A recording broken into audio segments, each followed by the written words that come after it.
8चा घन 512. आता 1चा वर्ग करायचा आहे, 1चा वर्ग गुणिले 8 करायचं, 8 येईल आणि 8चा वर्ग 64, 64 गुणिले 1 करा, 64च येणार आहे. ठीक आहे, मधल्या संख्यांची फक्त दुप्पट करून घ्यायचे. 64ची दुप्पट 128 आणि 8ची दुप्पट 16. आता यांची फक्त बेरीज करायची, हातचे फक्त व्यवस्थित घ्यायचे. पहा 2 आहे तसेच येतील. ठीक आहे, आता या ठिकाणी काय आहे का, काहीच नाही, त्यामुळे शून्य घेऊयात आपण. पहा 512 अधिक 0 512 येणार आहे, त्यामुळे 2 इथे लिहून घ्या आणि हे जे 51 आहेत ते हातचे जातील इकडे. ठीक आहे, आता यांची बेरीज करून घेऊयात आपण, साईडला बेरीज करून घेऊयात. 51 64 आणि 128 यांची बेरीज करूयात. 8 आणि 4 12, 12 आणि 1 13, 1 हातचा, 6 आणि 2 8, 8 आणि 5 13, 13 आणि 1 14, 1 हातचा, 1 अधिक 1 2.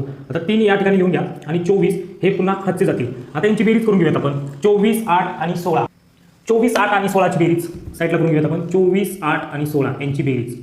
8 आणि 4 12, 12 आणि 6 18, 1 हातचा, 2 आणि 1 3, 3 आणि 1 4. आता हे जे 8 आहेत या ठिकाणी 8 ते इथे लिहून घ्यायचे. ठीक आहे, आणि हातचा किती जाईल 4, 4 अधिक 1 5.